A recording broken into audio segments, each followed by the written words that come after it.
J'appelle maintenant notre premier finaliste, Monsieur Robin Wollast, qui a démarré sa thèse l'an dernier. Il est inscrit en faculté des sciences psychologiques et de l'éducation et va nous présente son travail qui s'appelle « L'influence de la culture sur l'objectivation, analyse du contenu des représentations au niveau médiatique, théologique et scientifique ». Je pense que dans le monde contemporain, il est largement nécessaire d'avoir ce type d'interrogation. Il nous présente donc l'apparence physique à travers le monde. C'est à vous.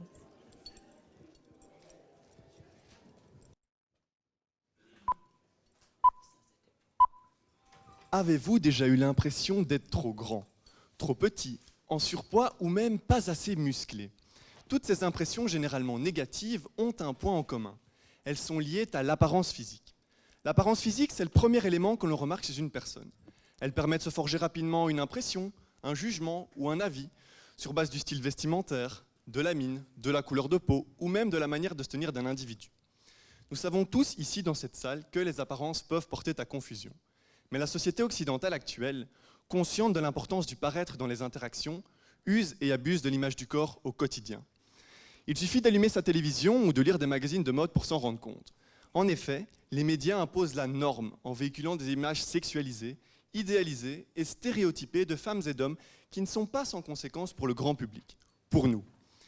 Alors désolé mesdames, mais ce phénomène d'objectivation sexuelle ou de sexualisation que l'on constate au quotidien dans les médias touche principalement les femmes. Ces dernières peuvent être amenées à intérioriser le regard d'autrui sur elles-mêmes. C'est un phénomène que les chercheurs qualifient d'auto-objectivation. Cette auto-objectivation pousse ces femmes à contrôler leur apparence, par exemple à travers l'habillement, le maquillage, l'exercice physique ou encore le contrôle alimentaire. Alors quel est l'objectif principal de ma thèse? Eh bien moi je m'intéresse à ces questions liées à l'apparence physique à travers les cultures du monde entier. Plus précisément, je m'intéresse aux populations en voie de développement, aux populations non occidentales, aux populations non démocratiques. Dès lors, il est intéressant de se demander, comment les hommes et les femmes perçoivent leur propre corps aux quatre coins du globe. Récemment, nous avons mis en évidence dans l'une de nos études un exemple qui est la couleur de peau. Dans nos contrées, une peau bronzée est généralement associée à une santé positive, à un signe de bonne santé. On connaît tous l'éternelle réflexion lorsque l'on rentre de vacances, « Ah tiens, tu as bonne mine ». En Asie, c'est totalement l'inverse. Une peau bronzée ou mate est associée à un travail dans les champs. Dès lors, la peau blanche est réservée à l'élite, à la haute classe, et est un symbole de féminité.